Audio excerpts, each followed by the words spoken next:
அரச வேலைக்காக காத்திருப்பவர்களுக்கு நற்செய்தி. அனுராதபுரத்தில் 16 பேர் பலி, மட்டக்களப்பில் பலர் பாதிப்பு, மக்களுக்கு அவசர எச்சரிக்கை. ஹம்பாந்தோட்டை துறைமுகத்தில் 300 வாகனங்கள் 6 மாதங்களாக முடக்கம். விலங்குகளுக்கு வைத்த மின்சார வேலியில் சிக்கி பரிதாபமாக உயிரிழந்த தம்பதியினர். பிரித்தானியா செல்பவர்களுக்கு மகிழ்ச்சி செய்தி, விசா நடைமுறையில் அதிரடி மாற்றம். கிளிநொச்சி விவசாயிகளிடமிருந்து பெறப்பட்ட பணம் குறித்து முன்வைக்கப்பட்டுள்ள கோரிக்கை. வவுனியாவில் விபத்து ஏற்படும் வகையில் செயற்படும் போக்குவரத்து போலீசார். முல்லைத்தீவு வைத்தியசாலைக்கு கிடைக்கவுள்ள வரப்பிரசாதம். யாழ் நகைக்கடையில் 10 கோடி ரூபாய் பெறுமதியான தங்கம் திருட்டு. கனடாவில் தமிழர்கள் வேலைவாய்ப்பை இழக்கும் அபாயம். அரசாங்க சேவைக்கு புதிதாக 26,095 பேரை இணைத்துக் கொள்வதற்கு அமைச்சரவை அங்கீகாரம் வழங்கியுள்ளது.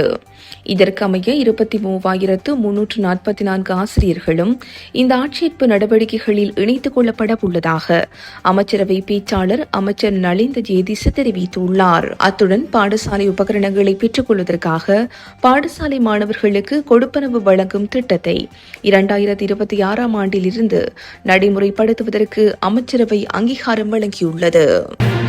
மட்டக்களப்பு மாவட்டத்தில் நிலவிய கடும் வெள்ளப்பெருக்கை தொடர்ந்து எலிக்காய்ச்சல் பரவல் தீவிரமடைந்துள்ளதாக மாவட்ட தொற்றா நோய் தடுப்பு நிபுணரும் மட்டக்களப்பு சுகாதார வைத்திய அதிகாரியுமான டாக்டர் உதயகுமார் எச்சரிக்கை விடுத்துள்ளார். இந்த ஆண்டு ஆரம்பித்து சில நாட்களிலேயே மட்டக்களப்பு மாவட்டத்தில் இதுவரை 18 எலிக்காய்ச்சல் நோயாளர்கள் இனம் காணப்பட்டுள்ளனர். இது தொடர்பில் சுகாதார வைத்திய அதிகாரியுமான டாக்டர் உதயகுமார் தெரிவிக்கையில், வெள்ள நீரில் நடமாடியவர்கள் மற்றும் வயல் நிலங்களில் பணிபுரிந்தவர்களே இந்த நோயினால் அதிகம் பாதிக்கப்பட்டுள்ளதாக தெரிவிக்கப்பட்டுள்ளது. நோய் பரவலை கட்டுப்படுத்த சுகாதார திணைக்களம் ஊடாக பொதுமக்களுக்கு விசேட எச்சரிக்கைகள் விடுக்கப்பட்டன. நோய் தொற்று ஏற்படக்கூடிய அபாயம் உள்ள பகுதிகளில் தடுப்பு மருந்துகள் மற்றும் விழிப்புணர்வு நடவடிக்கைகள் முன்னெடுக்கப்பட்டு வருகின்றன. வெள்ள நீர் தேங்கியுள்ள பகுதிகளில் தேவையற்ற முறையில் நடமாடுவதை தவிர்க்குமாறும் விவசாய பணிகளில் ஈடுபடுவோர் உரிய பாதுகாப்பு முறைகளை பின்பற்றுமாறும் கேட்டுக் கொள்ளப்பட்டுள்ளனர். காய்ச்சல், தசைவலி போன்ற அறிகுறிகள் தென்பட்டால் உடனடியாக வைத்திய ஆலோசனைகளை பெறுவது அவசியமாகும். மட்டக்களப்பு பகுதியில் தற்சமயம் களுவாஞ்சிக்குடியில் சுகாதார பரிசோதனைகள் நடைபெற்று வருவதால் உணவு மற்றும் ஆரோக்கியம் குறித்து மக்கள் கூடுதல் கவனத்துடன் இருப்பது அவசியம் என்று அறிவுறுத்தப்பட்டுள்ளது. இதேவேளை அனுராதபுரம் மாவட்டத்தில் 2025ஆம் ஆண்டில் மாத்திரம் எலிக்காய்ச்சல் நோயினால் 16 பேர் உயிரிழந்துள்ளதாக பிராந்திய சுகாதார சேவை பணிப்பாளர் அலுவலக தொற்றுநோய் பிரிவின் விசேட வைத்தியர் தேஜன சோமதிலக்கு தெரிவித்தார்.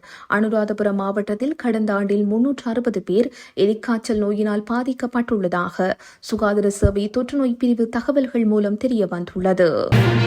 முறையான சட்ட நடைமுறைகளை பின்பற்றி இறக்குமதி செய்யப்பட்ட சுமார் 300 புதிய வாகனங்கள் ஹம்பாந்தோட்டை துறைமுகத்தில் கடந்த 6 மாதங்களாக விடுவிக்கப்படாமல் தேங்கி கிடப்பதாக பாதிக்கப்பட்ட வாகன உரிமையாளர்கள் தெரிவித்துள்ளனர். இந்த விவகாரம் தொடர்பில் நடைபெற்ற ஊடக சந்திப்பில் தமக்கு ஏற்பட்டுள்ள பாரிய நிதி நெருக்கடி மற்றும் மன உளைச்சல்கள் குறித்து அவர்கள் விளக்கம் அளித்தனர். வாகனத்தின் உண்மையான விலையை விடவும் 3 மடங்கு அதிகமான வரியை செலுத்துமாறு சுங்க திணைக்களம் கோருவதாக இறக்குமதியாளர்கள் குற்றம் சாட்டுகின்றனர்.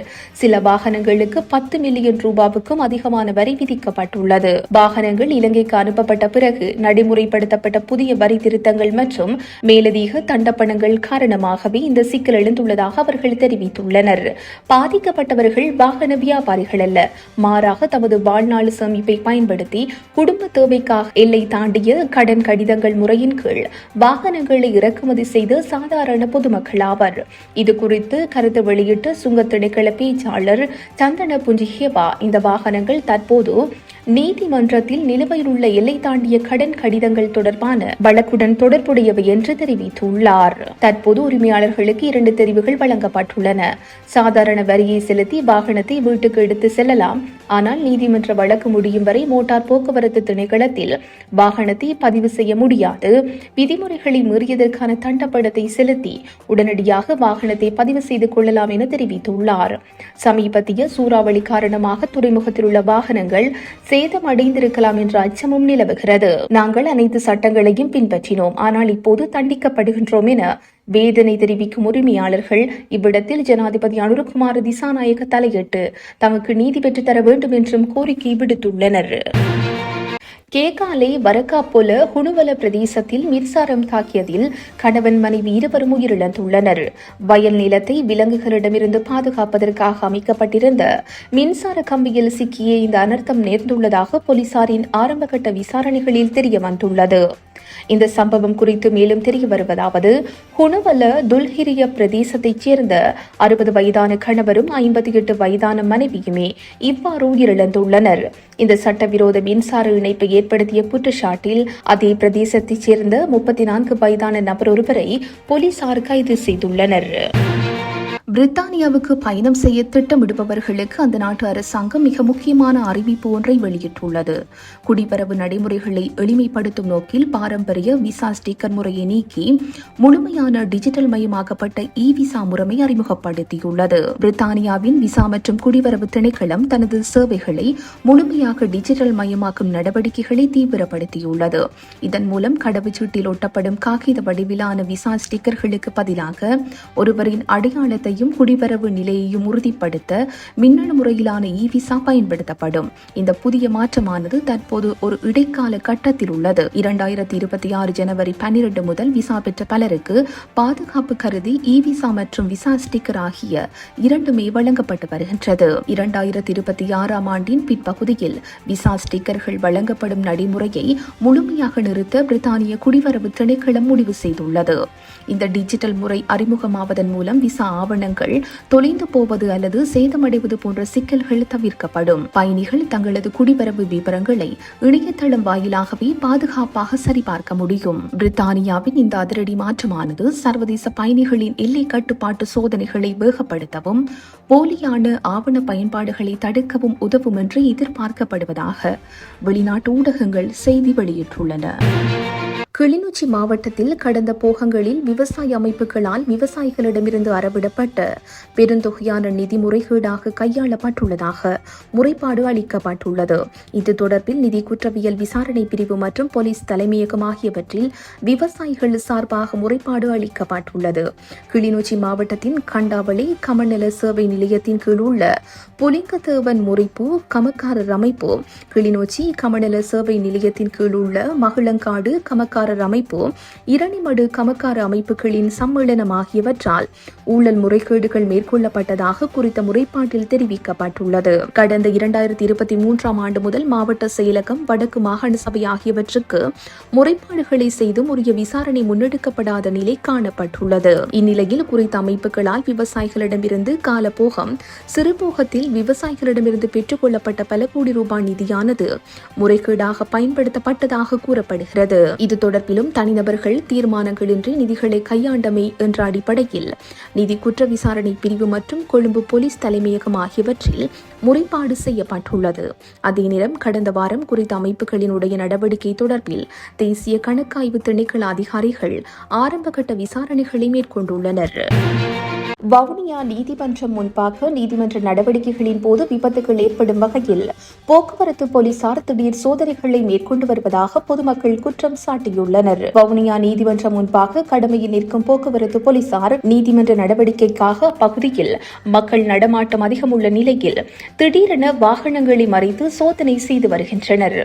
அத்துடன் தாம் நிற்கும் திசைக்கு எதிர் திசையில் வரும் வாகனங்களையும் திடீரென வீதியை குறுக்கிட்டு வாகனத்தை மறைத்து அவர்களது ஆவணங்களை சோதனை செய்து வருகின்றனர். ஆவணங்களை போலீசார் சோதனை செய்வது சரியானது என்றாலும் குறித்த பகுதியில் சன நெரிசலுக்கு மத்தியில் வாகனம் செல்லும் போது திடீரென வாகனங்களை மறைப்பதால் விபத்துகள் ஏற்படும் அபாயம் உள்ளது. எனவே இது தொடர்பில் வவுனியா மாவட்ட சிரேஷ்ட போலீஸ் அத்தியட்சகர், மாவட்ட ஒருங்கிணைப்பு குழு தலைவர் மற்றும் நாடாளுமன்ற உறுப்பினர்கள் கவனம் செலுத்த வேண்டும் என்று பொதுமக்கள் கோரியுள்ளனர்.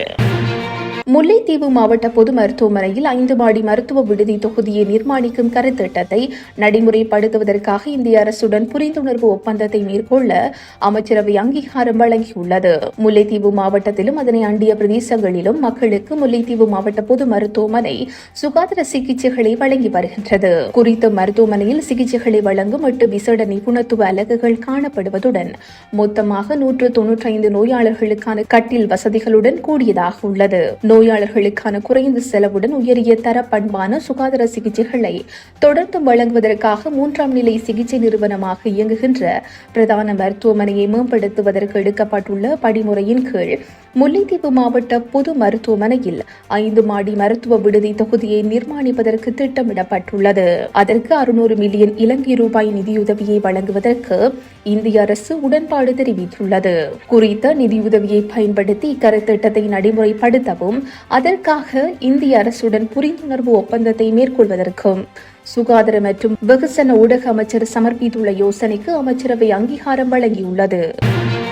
யாழ்ப்பாணம் மாநகரில் உள்ள பிரபல நகைக்கடையொன்றில் 10 கோடி ரூபாய் பெறுமதியான 2 கிலோகிராம் தங்க நகைகளை திருடிய இளம்பெண் ஒருவர் கைது செய்யப்பட்டுள்ளார். யாழ்ப்பாண புறநகரில் வசிக்கும் குறித்த இளம்பெண் தான் பணியாற்றிய நகைக்கடையில் சிறிதாக தங்க நகைகளை திருடியுள்ளார் என்று குற்றம் சாட்டப்பட்டுள்ளது. கைது செய்யப்பட்ட பெண்ணை எதிர்வரும் ஜனவரி 27ஆம் தேதி வரை விளக்கமறியலில் வைக்குமாறு யாழ்ப்பாண நீதவான் நீதிமன்றம் உத்தரவிட்டுள்ளது. யாழ்ப்பாண மாநகர மத்தியில் இயங்கும் பிரபல நகைக்கடையொன்றில் சுமார் 1.5 வருடம் பணியாற்றிய அப்பெண் 3 மாதங்களுக்கு முன்னர் தனக்கு ஜனவரி 21ஆம் தேதி திருமணம் என்று கூறி பணியிலிருந்து விலகியுள்ளார். இந்நிலையில் நகைக்கடையில் மேற்கொள்ளப்பட்ட கணக்கெடுப்பில் சுமார் 2 கிலோகிராம் தங்க நகைகள் காணாமல் போனமை தெரிய வந்துள்ளது. இதுகுறித்து ஆராயப்பட்ட போதே விடயம் கண்டறியப்பட்டது. யாழ்ப்பாண தலைமையக போலீஸ் நிலையத்தில் நகைக்கடை நிர்வாகத்தினரால் முறைப்பாடு செய்யப்பட்டுள்ளது. முறைப்பாடு தொடர்பில் விசாரணைகளை முன்னெடுத்த யாழ்ப்பாண மாவட்ட குற்ற விசாரணை பிரிவினர் குறித்த இளம்பெண்ணை நேற்று கைது செய்துள்ளனர்.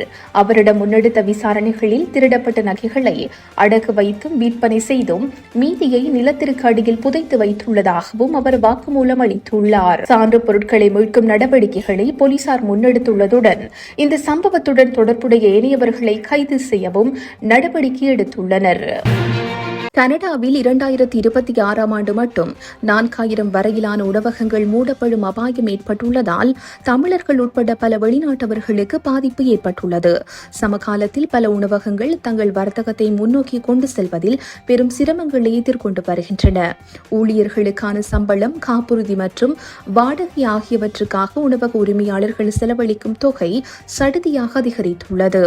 அத்துடன் வாழ்க்கை செலவு அதிகரித்துள்ள நிலையில் உணவகங்களுக்கு செல்லும் வாடிக்கையாளர்களின் எண்ணிக்கையிலும் கணிசமான வீழ்ச்சி ஏற்பட்டுள்ளதாக சுட்டிக்காட்டப்படுகிறது. இதன் காரணமாக உணவகங்கள் அதன் செலவுகளை ஈடுகட்ட முடியாமல் திணறி வருவதாகவும் அதன் உரிமையாளர்கள் கவலை தெரிவித்துள்ளனர். இதேவேளை மதுபான விற்பனை குறைந்து வருவதுடன் மற்றும் ஒரு பெரிய பிரச்சனையாக மாறியுள்ளது. முன்பு மதுபான விற்பனை உணவகங்களுக்கு அதிக லாபத்தை ஈட்டி தந்ததால் செலவுகளை ஈடுகட்ட முடியுமாக இருந்தது. ஆரோக்கியத்தை பாதுகாப்பதற்காகவும் வீண் செலவுகளை தவிர்ப்பதற்காகவும் மக்கள் இப்போது குறைவாகவே மதுபானம் அருந்துகின்றனர்.